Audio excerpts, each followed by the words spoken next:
औज़ुबिल्लाहि मिनश्शैतानिर्रजीम बिस्मिल्लाहिर्रहमानिर्रहीम सुब्हानका ला इल्म लना इल्ला मा अल्लमतना इन्नका अंतल अलीमुल हकीम। अस्सलामु अलैकुम डियर स्टूडेंट्स, आज हम सॉफ्टवेयर इंजीनियरिंग 1 का लेक्चर नंबर 7 करने जा रहे हैं। जो हमारे पास आउटलाइन होगा वो ये है कि पहले हम रिक्वायरमेंट इंजीनियरिंग के लिए मोटिवेशन पढ़ेंगे, उसके बाद रिक्वायरमेंट इंजीनियरिंग को डिफाइन करेंगे, उसके बाद फिर जो 7 स्टेप्स हैं या फेजेस हैं रिक्वायरमेंट इंजीनियरिंग के वो पढ़ेंगे। इंसेप्शन है, एलिसिटेशन है, एलेबोरेशन है, निगोशिएशन है, स्पेसिफिकेशन है, वैलिडेशन है और फाइनली रिक्वायरमेंट मैनेजमेंट है। उसके बाद फिर हम इन सारे फेजेस के लिए जो रिक्वायरमेंट इंजीनियरिंग के फेजेस हैं उनके प्रैक्टिसेस पढ़ेंगे और फाइनली हम इस चैप्टर की समरी भी करेंगे। तो इस लेक्चर में हम जो सिर्फ फेजेस हैं वहाँ तक महदूद रहेंगे। अगले लेक्चर में फिर इस पूरे जो आउटलाइन है इसको कंप्लीट करेंगे।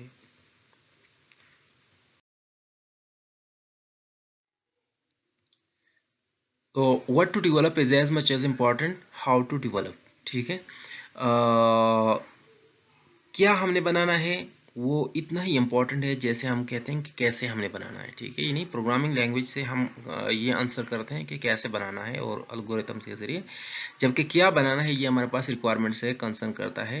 तो लिहाजा जो पूरा सॉफ्टवेयर इंजीनियरिंग है उसको हम रफली दो कैटेगरीज में डिवाइड कर लेते हैं या दो पार्ट्स में डिवाइड कर लेते हैं। एक हमारे पास है कि क्या बनाना है, दूसरा हमारे पास है कि कैसे बनाना है। ठीक है, अच्छा, जो ultimate success and failure of a project depends on the degree of elaboration of the requirements. जो हमारे पास रिक्वायरमेंट्स होती हैं, जो कस्टमर की नीड्स होती हैं, जो चीज़ हमने बनाना था उसके बारे में जो मालूमात होती हैं, वो हमारे पास जो सॉफ्टवेयर का जो एंड रिजल्ट है, जो सक्सेस और फेलियर की शक्ल में है, उसको डिटरमिन करता है। इसका मतलब है कि अगर हमने रिक्वायरमेंट्स की एलिब्रेशन अच्छी तरह से नहीं की, जो हमारे पास रिक्वायरमेंट वाला जो फेज़ है उसको अगर कम्प्लीटली थारोली नहीं किया, तो जो दूसरा पार्ट है जो क्वालिटी के बारे में हम कह रहे हैं कि वो बल्कि क्वालिटी से भी हट के जो सक्सेस और फेलियर जो हैं उनके बारे में वो डिटरमिन करता है कि अगर हमने अच्छे नहीं किए तो हमारा सॉफ्टवेयर फेल होगा, और अगर हमने अच्छे किए और रिक्वायरमेंट को अच्छी तरीके से किया तो फिर हमारे पास सॉफ्टवेयर का जो अल्टीमेट रिजल्ट होगा वो सक्सेस होगा। ये जो रिक्वायरमेंट इंजीनियरिंग है इट इज़ बहुत मैनेजरियल एंड टेक्निकल एक्टिविटी। ये दोनों लिहाज से है। मैनेजरियल इसलिए है कि it defines all the parameters for planning and product of the product and process. Product और प्रोसेस को जब हम मैनेज कर रहे होते हैं, ठीक है, तो प्रोडक्ट और प्रोसेस की मैनेजमेंट के लिए जो भी स्पेसिफिकेशंस है और जो भी पैरामीटर्स है वो यहाँ पर हम तय कर जाते हैं। तो इस लिहाज से हम कह सकते हैं कि ये एक मैनेजरियल एक्टिविटी, क्योंकि जो प्रोडक्ट और प्रोसेस की मैनेजमेंट हम करते हैं दैट इज़ बेस्ड अपॉन किस चीज़ पर है, रिक्वायरमेंट पर है।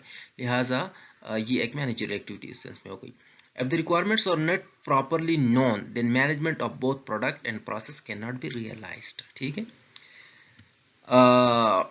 it is technical because it needs sound scientific knowledge, techniques and procedures. इनको कंडक्ट करने के लिए हमारे पास साउंड साइंटिफिक नॉलेज होना चाहिए, टेक्निक्स और प्रोसीजर्स हमारे पास होने चाहिए, मैट्रिसेस हमारे पास होने चाहिए, मेजर हमारे पास होने चाहिए।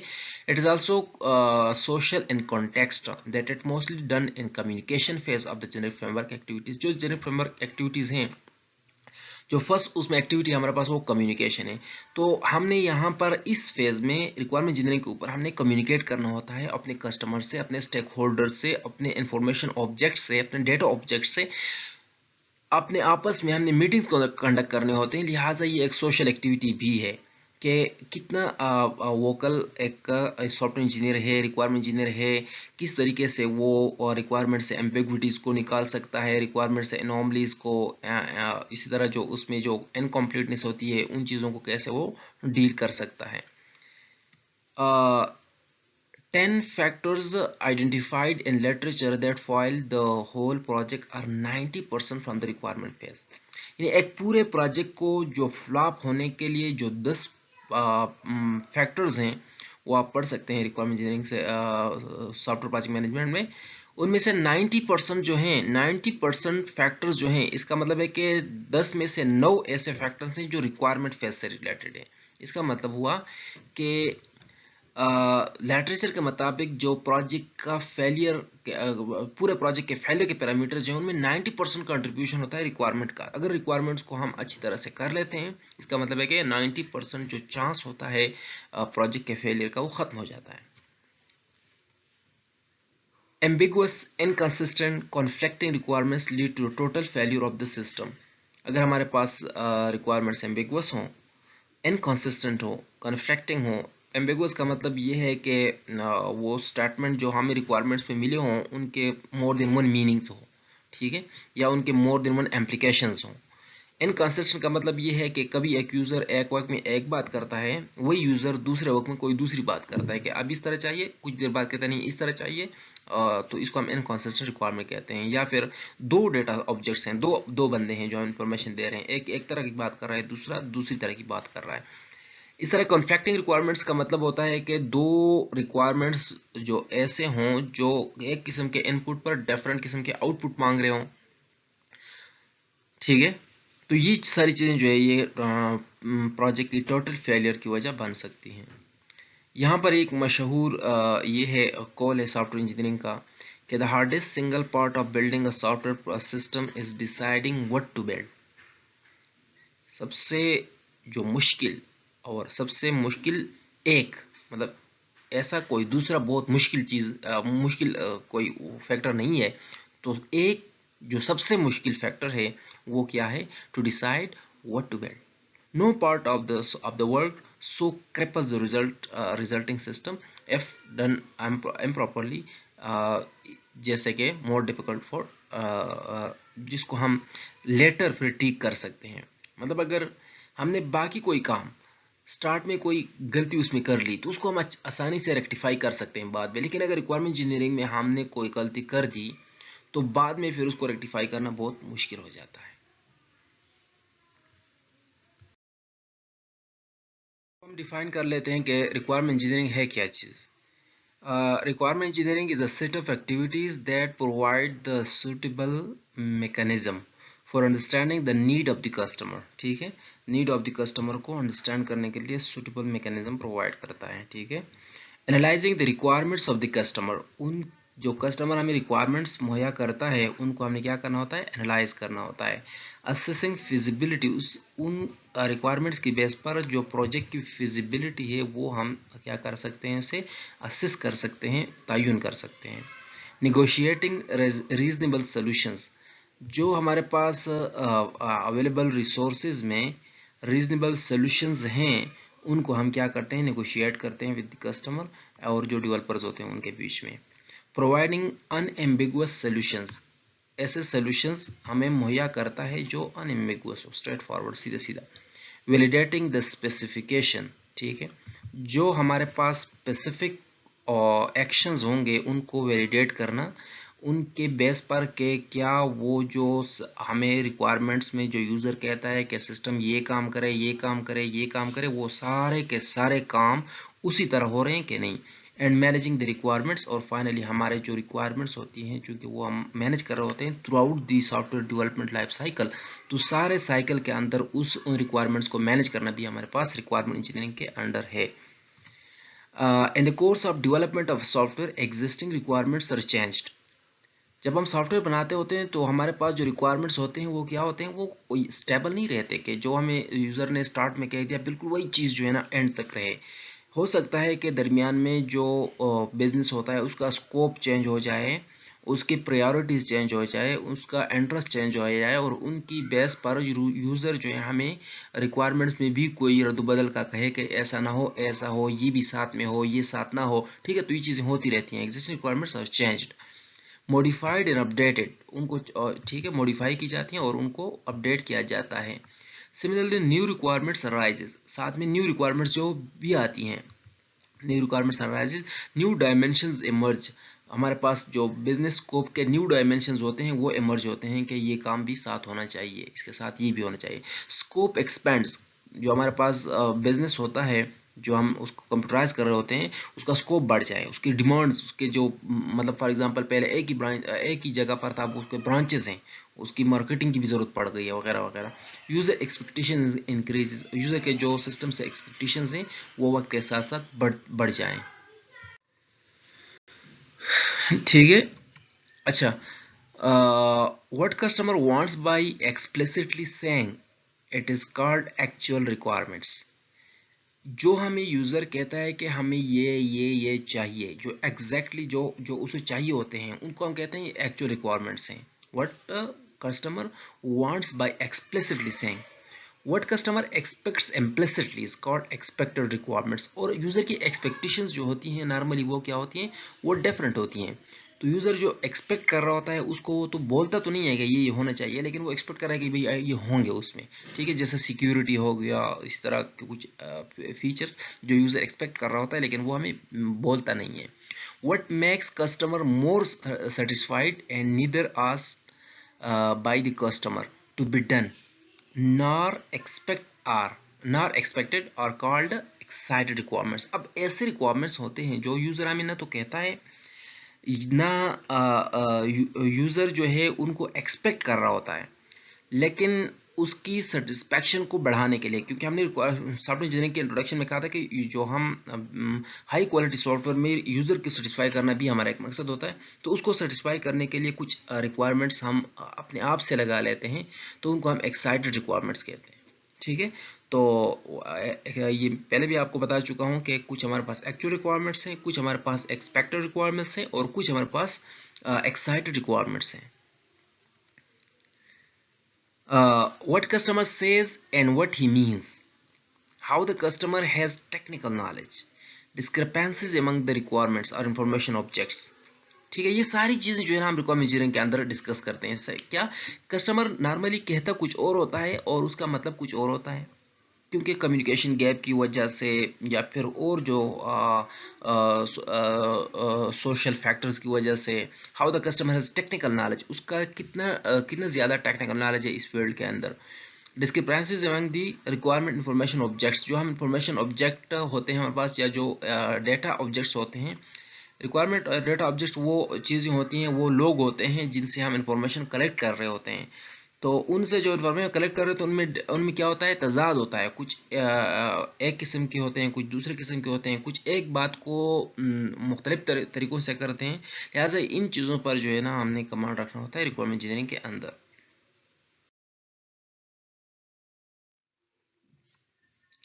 अच्छा, अब रिक्वायरमेंट इंजीनियरिंग के जो फेजेस हैं उनको शुरू करने से पहले हम रिक्वायरमेंट के बारे में कुछ और भी पढ़ लेते हैं। एक तो हमने एक्चुअल, एक्सपेक्टेड और एक्साइटेड रिक्वायरमेंट के बारे में पढ़ा।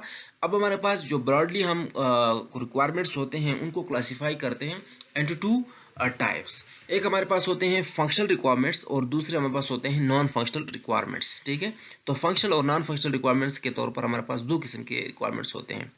फंक्शनल रिक्वायरमेंट्स कौन से होते हैं? The set of basic specific requirements needed to be met by the software. The set of basic specific requirements, वो बुनियादी महसूस requirements needed to be met by the software, जो सॉफ्टवेयर ने करने हैं। बेसिक तो उसकी वजह से जो है ना सॉफ्टवेयर बनाना पड़ता है। स्पेसिफिक क्योंकि हर एक बिजनेस का जो सॉफ्टवेयर होता है उसको उसकी डिफरेंट फंक्शनलिटीज होती हैं, डिफरेंट फंक्शंस होते हैं, उनके बेस पर वो स्पेसिफिक हो जाता है। फॉर एग्जांपल, मैं एक मेडिकल कंपनी के लिए बना रहा हूँ या फिर मैं एक यूनिवर्सिटी के लिए बना रहा हूँ या फिर एक ट्रांसपोर्ट सिस्टम के लिए बना रहा हूँ, तो डेफिनेटली उनके लिए जो फंक्शंस होंगे, जो रिपोर्ट्स वो जनरेट कर रहे होंगे वगैरह वगैरह, वो सारी चीज़ें डिफरेंट होंगी। तो एक पर्टिकुलर बिजनेस को जो चाहिए कि इस चीज के लिए मैं सॉफ्टवेयर बना रहा हूं, उनको हम फंक्शनल रिक्वायरमेंट्स कहते हैं। The set of functionalities that must be deliver bye the software, ठीक है, and is demanded by the customer. ऐसी सेट ऑफ फंक्शनैलिटीज जो सॉफ्टवेयर ने जरूर करने हैं और जो हमारे पास कस्टमर जो है वो हमें मांगता है, हमें उसे और कुछ नहीं चाहिए, क्योंकि उसको तो जो एक्चुअल रिक्वायरमेंट्स होती हैं वही होती हैं कि मुझे ये काम कराना है। The need of the software arises from these requirements. अब इस सॉफ्टवेयर को बनाने की जरूरत क्यों पड़ती है? जब ये रिक्वायरमेंट्स सामने आ जाते हैं। यानी फंक्शनल रिक्वायरमेंट्स ऐसे रिक्वायरमेंट्स हैं जिनकी बेस पर एक सॉफ्टवेयर को बनाने की जरूरत पड़ती है। they are explicitly defined by the customer and for e-program they are the actual requirements। जैसे हमने आपको पहले जो 3 किस्म की requirements आपको पढ़ाए, तो उनमें जो ये ई प्रोग्राम्स हैं उनके जो actual requirements हैं उनको हम functional requirements भी कहते हैं, ठीक है।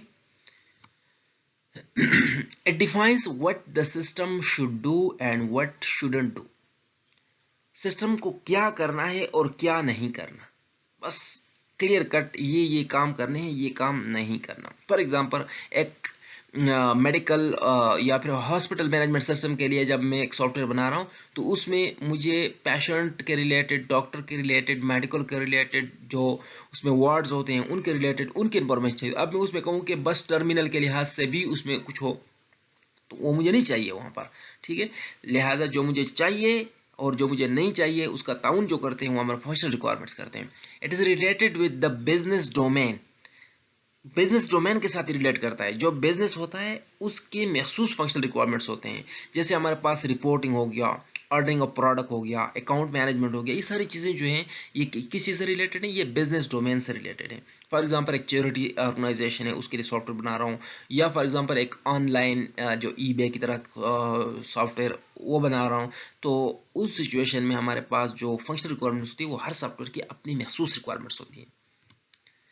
Without meeting functional requirement the system is useless. और अगर हमारे पास सिस्टम अगर फंक्शनल रिक्वायरमेंट्स को मीट नहीं करता तो इसका मतलब है कि system is totally null and void, ठीक है। System on user behalf is nothing but functional requirements because they are basic requirements. User को जब कहेंगे तो यूजर को जो यूजर चूंकि आपको वही कहेंगे जो उसको चाहिए होंगे, जो एक्चुअल रिक्वायरमेंट्स होंगे, लिहाजा जो फंक्शनल रिक्वायरमेंट्स होते हैं यूजर के लिए वही सॉफ्टवेयर। अगर बाकी के रिक्वायरमेंट्स हम ना भी दें, बाकी के रिक्वायरमेंट कंप्रोमाइज कर सकते हैं, लेकिन जो बुनियादी फंक्शंस हैं सॉफ्टवेयर के उनको जो डिलीवर कर सकते हैं वो सिर्फ फंक्शनल रिक्वायरमेंट से डिलीवर कर सकते हैं। उसके बाद जो हमारे पास दूसरी क्लासिफिकेशन है वो नॉन फंक्शनल रिक्वायरमेंट्स की है। तो नॉन फंक्शनल रिक्वायरमेंट्स क्या है? The set of requirements that defines system behaviour features and characteristics. अब ये जो रिक्वायरमेंट्स है ये उस सिस्टम की बिहेवियर और उसकी फीचर्स और उसकी कैरेक्टरिस्टिक्स को डिफाइन करता है। ये उस ऑर्गेनाइजेशन की फंक्शनल डोमेन को नहीं कवर करता, ये हमारे पास जो सिस्टम का डोमेन है उसको कवर करता है, ठीक है। यानी जो सॉफ्टवेयर हम बना रहे हैं उस सॉफ्टवेयर की प्रॉपर्टीज, उस सॉफ्टवेयर के बिहेवियर, उसके कैरेक्टरिस्टिक्स को डिफाइन कर रहा है, न कि उस बिजनेस को जिस बिजनेस के लिए हम सॉफ्टवेयर बना रहे हैं, ठीक है। They may not be explicitly defined by the customer. Customer आपको कभी ये नहीं कहेगा कि ऐसा ऐसा होना चाहिए। ये जो नॉन फंक्शनल रिक्वायरमेंट्स हैं ये कस्टमर के कहने के वाले नहीं होते हैं, ये सॉफ्टवेयर इंजीनियरिंग खुद से जो है ना उसमें डालता है। But must be implied and implicitly known. ये ऐसे रिक्वायरमेंट्स होते हैं जो इम्प्लाइड होते हैं, जो नोन होते हैं, जो इम्प्लिसिटली नोन होते हैं, उनको बताने की जरूरत ही नहीं होती। जैसे मैंने कहा कि इसका बैकअप होना चाहिए, इसकी सिक्योरिटी होनी चाहिए, इस तरह की चीजें। दे define how the system performs basic functions. अच्छा, वहां पर क्या था कि what the system will do, यहां पर क्या है how the system will do. System कैसे करेगा, एक काम को कैसे करेगा, और ये सिस्टम क्या करेगा, क्या करेगा उस बिजनेस के रिलेटेड, कैसे करेगा इस सिस्टम के related. They are additional for user in general sense, but in technical sense they complement the basic functionalities of the system and without them the software is incomplete and imperfect। अच्छा, user के लिए तो general sense में हम कहते हैं कि ये जो है ये एडिशनल चीजें हैं, लेकिन टेक्निकली अगर इनको देखा जाए तो ये जो बेसिक फंक्शनलिटीज हैं उनको पूरा करती हैं, उनके लिए कॉम्प्लीमेंट है, उनको पूरा करने के लिए एक बहाना है। अगर वो ये ना हो तो हमारे पास सिस्टम जो है इनकम्प्लीट और इम्परफेक्ट होगा। देखिए यूजलेस नहीं होगा।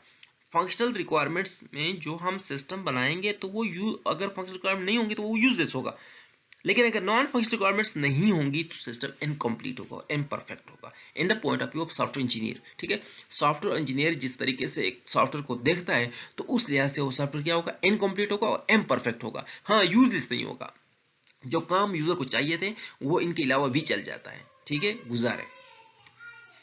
It defines how will the functionalities are executed, ठीक है, कितने बेहतरीन तरीके से फंक्शनलिटीज को एग्जीक्यूट किया जा रहा है। फंक्शनलिटी एग्जीक्यूट हो रही है, अब कैसे हो रही हैं वो ये, ठीक है। फंक्शनलिटीज अगर एग्जीक्यूट हो रही हैं, फंक्शनलिटीज अगर हो रही हैं तो वो फंक्शनल रिक्वायरमेंट्स। अब यहाँ पर क्या है, कैसे हो रही हैं, अच्छी हो रही हैं, बुरी हो रही हैं, एफिशिएंसी क्या है, उसकी इफेक्टिवनेस क्या है, उसके रिसोर्स क्या है, इकोनॉमिकल कितनी है, वगैरह वगैरह, ये सारी चीजें। It is related with the discipline domain, ये हमारे पास उस सॉफ्टवेयर इंजीनियरिंग के डिसिप्लिन से ताल्लुक रखते हैं या जो हमारे पास सिस्टम होता है उसके डिसिप्लिन से ताल्लुक रखते हैं। सच एज, जिसे हम कहते हैं यूजिबिलिटी, पोर्टेबिलिटी, अडॉप्टेबिलिटी, लर्नेबिलिटी, सिक्योरिटी हो गया, बैकअप हो गया और एक्सटेंडेबिलिटी हो गई। ये सारी चीजें जो हमारे पास क्या है, ये एडिशनल चीजें हैं। Usability, how easily the system is being used by a novel customer. Portability, क्या मुख्तलिफ डिवाइस पर जिनके मुख्तलिफ ऑपरेटिंग सिस्टम्स हो, मुख्तलिफ आर्किटेक्चर सेट हो, उन पर काम करता है। अडॉप्टेबिलिटी, क्या उनको अडॉप्ट किया सकता है, बैकवर्ड फॉरवर्ड। लर्नेबिलिटी, क्या उन वो चीज़ें यूज़ करने के साथ और भी आसान हो जाती हैं। सिक्योरिटी उसकी अच्छी है, बैकअप हम ले सकते हैं नहीं ले सकते। इसी तरह रिकवरी हो गया। एक्सटेंडेबिलिटी के उस सॉफ्टवेयर को कल को हम अगर एक्सटेंड करना चाहें तो कर सकते हैं या नहीं। तो ये सारी चीज़ें जो हैं हमारे पास नॉन फंक्शनल रिक्वायरमेंट्स के अंदर है। अच्छा, without meeting non functional requirements the system still does the basic functions. Non-functional requirements consist of expected requirements and excited requirements। जो हमने तीन कैटेगरीज पढ़ी थी रिक्वायरमेंट्स की। एक्चुअल रिक्वायरमेंट्स था वो तो फंक्शनल रिक्वायरमेंट्स से कवर कर लिया, लेकिन जो एक्सपेक्टेड रिक्वायरमेंट्स थे और जो एक्साइटेड रिक्वायरमेंट्स थे वो हमारे पास किसके अंदर आ गए, वो हमारे पास नॉन फंक्शनल डोमेन में आ गए। Without functional requirements they are nothing. अगर फंक्शनल रिक्वायरमेंट सिस्टम में नहीं होंगे तो ये कुछ भी नहीं है। मतलब नॉन फंक्शनल रिक्वायरमेंट पर मुश्तमिल कोई सिस्टम हो ही नहीं सकता। हाँ, ये होता है लेकिन किसके साथ, इसके लिए जरूरी है कि फंक्शनल रिक्वायरमेंट्स हो। फंक्शनल रिक्वायरमेंट्स जब एक सिस्टम में हम इनकॉर्पोरेट कर जाते हैं उसके बाद हमने नॉन फंक्शनल रिक्वायरमेंट्स का ख्याल रखना है। ठीक है, तो नॉन फंक्शनल रिक्वायरमेंट्स जो है एट सेल्फ कुछ भी नहीं है, फंक्शनल रिक्वायरमेंट के साथ मिलकर ये एक परफेक्ट सिस्टम बनाते हैं।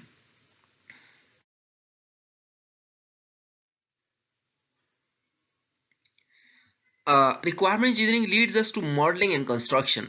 रिक्वायरमेंट इंजीनियरिंग जो है इसकी इंपॉर्टेंस अगर हम देखें तो रिक्वायरमेंट इंजीनियरिंग से हम मॉडलिंग और कंस्ट्रक्शन तक पहुंचते हैं, यानी ये एक ब्रिज है कम्युनिकेशन से। अब देखें, हम जब भी कस्टमर से रिक्वायरमेंट गैदर करते हैं तो वो एब्स्ट्रैक्ट वर्ड्स होते हैं, नेचुरल लैंग्वेज में उन्हें हमें कुछ कहा होता है। इस चीज को हमने उसके थॉट्स को, यूजर का जो सोच होता है उस सोच को हमने लेके जाना है कंप्यूटर में एक सॉफ्टवेयर के तौर पर, यहाँ पर अंदर इलेक्ट्रिक सर्किट में कन्वर्ट करना है। ठीक है, अब डायरेक्टली नेचुरल लैंग्वेज को मैं उठा के सॉफ्टवेयर में तो नहीं ले सकता, लिहाजा मुझे दरमियान में कुछ स्टेप्स चाहिए। तो जो सबसे इनिशियल स्टेप है हमारे पास रिक्वायरमेंट इंजीनियरिंग। रिक्वायरमेंट इंजीनियरिंग एक फॉर्मल तरीका है जिसके जरिए रिक्वायरमेंट्स को हम ऐसे फॉर्म पर ले आते हैं जो हम मॉडलिंग और कंस्ट्रक्शन के ऊपर आसानी से ट्रेस कर सकें। फिर it starts with the communication and goes till modelling, यानी कम्युनिकेशन से मॉडलिंग के बीच, यानी कम्युनिकेशन है, प्लानिंग है और मॉडलिंग है, इन तीनों में हमारे पास जो रिक्वायरमेंट इंजीनियरिंग है वो क्या होता है, वो शामिल होता है। The importance of requirement engineering lies in the fact, requirement engineering की जो इंपॉर्टेंस है वो क्यों है, most software engineers plunge into coding without properly understanding the problem and ultimately such projects fail. ज्यादातर हम खुद भी जब यूनिवर्सिटी के फाइनल ईयर के स्टूडेंट्स होते हैं, अपने प्रोजेक्ट जब बनाने शुरू करते हैं तो वो फौरन जो है ना प्रोग्रामिंग लैंग्वेज के ऊपर बैठ के इंटरफेस बनाना शुरू कर जाते हैं। वहां से जो ना बटन को क्लिक किया और ये काम हुआ, वहां से ड्रैग डाउन और ये सारी चीजें करते रहते हैं। लेकिन ऐसे प्रोजेक्ट्स जो बन जाते हैं तो वो उसमें कोई शक नहीं होता कि वो फेल होंगे, क्योंकि जो जिस चीज़ के लिए वो बना रहे होते हैं वो सारा के सारा उनकी इमेजिनेशन होती है, उनकी सोच, ऐसा होगा वैसा होगा वैसा होगा। कुछ चीज़ें तो बहुत ज़्यादा एक्सप्लिसिट होती हैं, बहुत ज़्यादा इम्प्लिसिट होती हैं, बहुत ज़्यादा अच्छी तरह से नोन होती हैं यूज़र को। तो उनको अगर बना लिया जाए, फॉर एग्जाम्पल मैं कहूँ कि एक प्रोग्राम बना लिया जाए जिसमें जो है 1 से 10 तक हिंसों को ऐड किया जाए, अब ये तो बहुत सिंपल सी चीज़ है। लेकिन अगर जो ई प्रोग्राम हमारे पास होते हैं, जो मैंने आपको कैटेगराइजेशन की थी SP और ई प्रोग्राम की, तो ई प्रोग्राम जब होते हैं वो तो चेंज होते हैं, वो तो रियल वर्ल्ड को जो हम इम्प्लीमेंट कर रहे होते हैं उसमें एवोल्यूशन होती रहती है। इस किस्म की सिचुएशन में हम डायरेक्ट कोडिंग से स्टार्ट नहीं ले सकते, और अगर लेंगे तो फॉर श्योर हमारा सिस्टम फेल होगा। दूसरी, secondly, by nature man is controlled by the changes. If some changes occur, then man does something to deal with that change. Man doesn't prepare a robust mechanism to stop these changes from occurrence. होता क्या है कि इंसान की nature यही है कि जब कोई चेंज आता है तो उसके अगेंस्ट उसने एक्शन लेना होता है। जब जब चेंज आती है तो उसके अगेंस्ट उसने कोई, लेकिन ये सॉफ्टवेयर इंजीनियरिंग के अंदर अगर कोई प्रॉब्लम नहीं आएगा तो सॉफ्टवेयर इंजीनियरिंग बिल्कुल लगा रहेगा, काम बिल्कुल स्मूथली करता रहेगा। लेकिन अगर कोई प्रॉब्लम आएगा तब जाके उसको उसकी जो है ना तह तक पहुंचेगा। तो ये आखिर में फिर इन चेंजों को करना बहुत मुश्किल हो जाता है। लिहाजा इनिशियली हम और अगर इंसान को कहते चाहिए कि वो पहले से एक रोबस्ट मैकेनिज्म तैयार कर ले जिसके ज़रिए आने वाले चेंजेस जो होते हैं उनको एनकाउंटर किया जाए। सही है।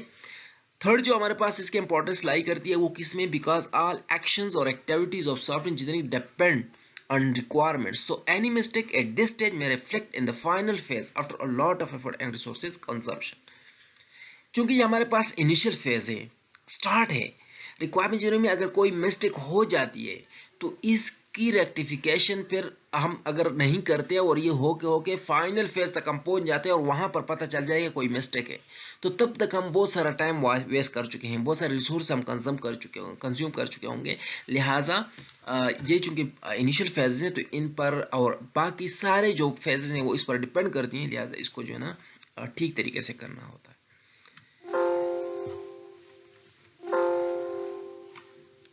अच्छा, रिक्वायरमेंट इंजीनियरिंग के सो फार डिस्कशन को अगर हम सम अप कर लेते हैं तो requirement engineering is the single most difficult activity which defines the end product.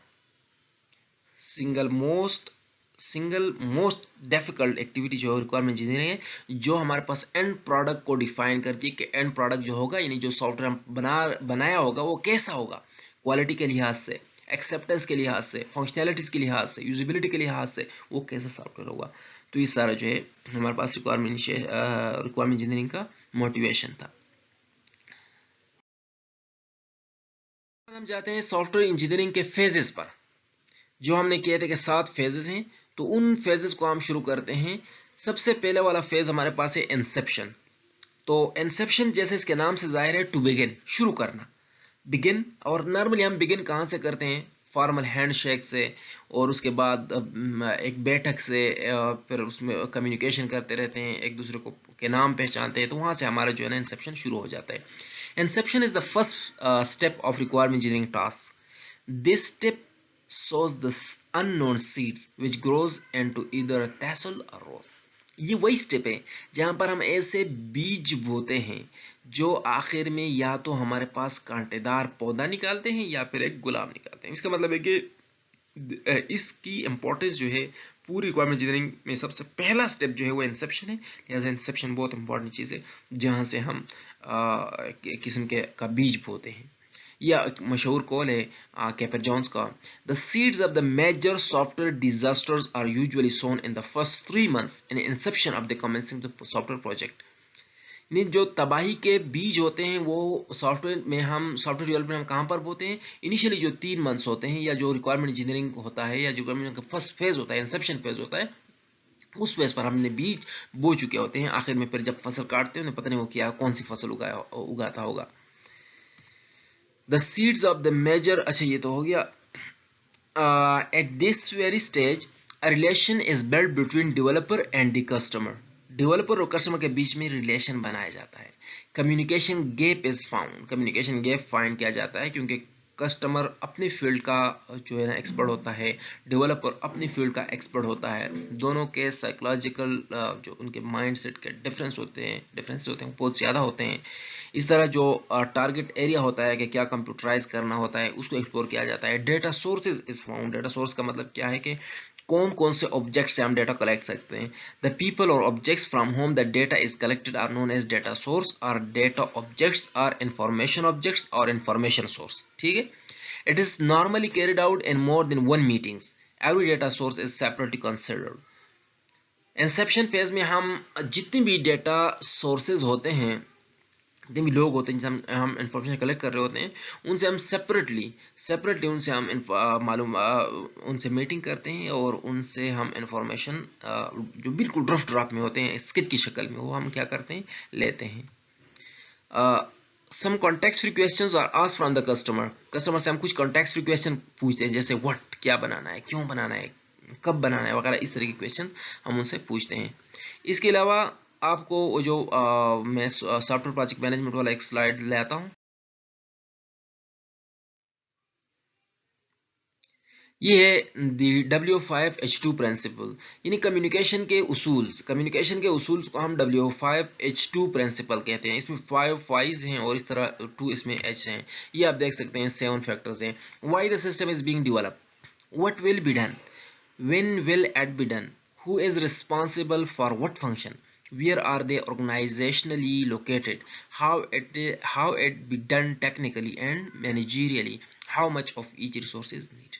तो ये सारे जो 7 पैरामीटर्स हैं जिनमें 5 W's हैं और 2 H हैं, इनको हम कम्युनिकेशन के प्रिंसिपल्स कहते हैं। कम्युनिकेशन के प्रिंसिपल में हमसे why the system is being developed, system को आखिर बनाया क्यों जा रहा है। डेफिनेटली कोई मसला होता पुराने सिस्टम में, पुराना सिस्टम होता ही ना, ठीक है। कौन से रीजन के बेस पर आपने नया सिस्टम बनाना है, ये हम उससे पूछेंगे कि आपको क्यों इसकी जरूरत पड़ी, आपको क्यों ये लगा कि अच्छा इस तरह होना चाहिए। व्हाट विल बी डन, क्या किया जाएगा, ठीक है, क्या किया जाएगा, कौन कौन से काम किए जाएंगे। When will it be done, कब तक ये काम, ये सॉफ्टवेयर तैयार होगा। Who is responsible for what function, ये फिर अंदर का काम है कि किस काम के लिए कौन से बंदे लगाऊं। वेयर और दे ऑर्गेनाइजेशनली लोकेटेड, ये जो लोग मैं कामों पर लगा रहा हूं ये कहां पर लोकेटेड हैं। How it be done technically and managerially, इन कामों को टेक्निकली हम कैसे किया जाएंगे, टेक्निकल एक्सपर्ट कैसे वहां पर लगाएंगे और उनको मैनेज कैसे किया जाएगा। How much of each resource needed, और चूंकि उस प्रोजेक्ट पर रिसोर्स लगेंगे तो कौन सा रिसोर्स कितने आइटम लगेंगे। सही।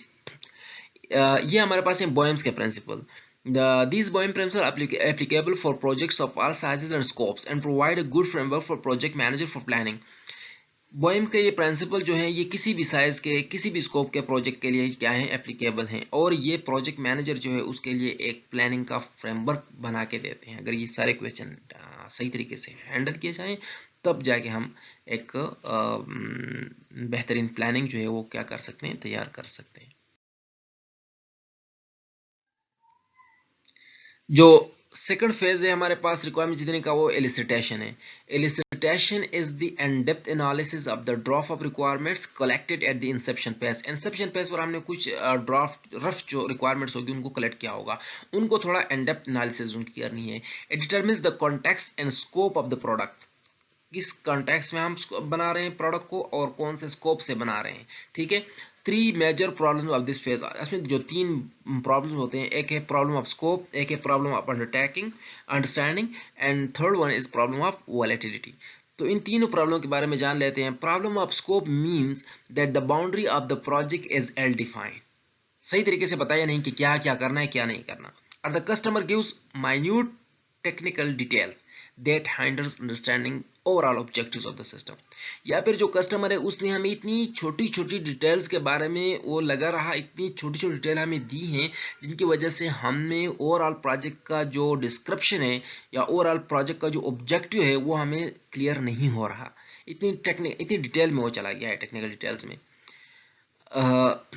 To much generalization and too much specification are both harmful. जब हम यूजर से रिक्वायरमेंट्स कलेक्ट कर रहे हैं, कुछ यूजर हमें बहुत जनरली कह देते हैं कि ऐसा ऐसा काम हो, कुछ हमें बहुत माइन्यूट डिटेल के साथ बताते हैं कि इस तरह ये पर्टिकुलर वेरिएबल हो, और बिल्कुल वेरिएबल की हद तक जो है ना वो डिटेल हमें प्रोवाइड करें। तो एक को हम कहते हैं टू मच जनरलाइजेशन, एक को हम कहते हैं to much specification. The requirements engineer find a moderate path which is based on reality. अब रिक्वायरमेंट इंजीनियर जो होता है उसने क्या करना होता है, उसने जो इनके बीच में एक मॉडरेट रास्ता होता है। फॉर एग्जांपल ये टू मच जनरल रिक्वायरमेंट्स हैं, यहाँ पर टू स्पेसिफिक रिक्वायरमेंट्स हैं। तो सॉफ्टवेयर इंजीनियर ने जो है मॉडरेट सा रास्ता, जो इत्तेदाल वाला रास्ता है उसको पकड़ना है, और जो ये गैप्स हैं उनको क्या करना है, उनको कन्वर्ज करना है। In terms of scope, there are 3 levels of abstraction। अगर स्कोप की हम बात करें कि प्रोजेक्ट का स्कोप है तो उसके लिए 3 लेवल के एब्स्ट्रैक्शन है। First the one which falls short of expectation of the customer. एक तो वो स्कोप है जो हमारे पास कस्टमर की एक्सपेक्टेशन से कम हो, यानी कस्टमर कुछ चाहता हो उससे उसमें कम फंक्शनलिटीज हो, तो उसको हम कहते हैं ये नैरो स्कोप है, ठीक है, उसको हम कहते हैं ये नैरो स्कोप है। Second is the one which lies at the expectations of the customer. दूसरा स्कोप वही है जिसमें हमारे पास जो सॉफ्टवेयर का स्कोप है वो कस्टमर की एक्सपेक्टेशन के एन मुताबिक है, उसको हम एग्जैक्ट या एक्चुअल स्कोप कहते हैं। और थर्ड जो हमारे पास है उसको lies about the expectation of the customer, जो कस्टमर की तवक्कुआत से ज़्यादा कुछ बेहतर है तो उसको हम आइडियल या एक्साइटेड स्कोप कहते हैं। ठीक है, अब हमारे पास इस सिचुएशन में हमें नॉर्मली करना क्या होता है, एग्जैक्ट स्कोप तो ज़रूर अटेंड करना होता है, एग्जैक्ट स्कोप ज़रूर अटेंड करना होता है। उसमें वो सारी फीचर्स और फंक्शन जो यूज़र एक्सपेक्ट कर रहा होता है उनको हमने इनकॉर्पोरेट करना होता है।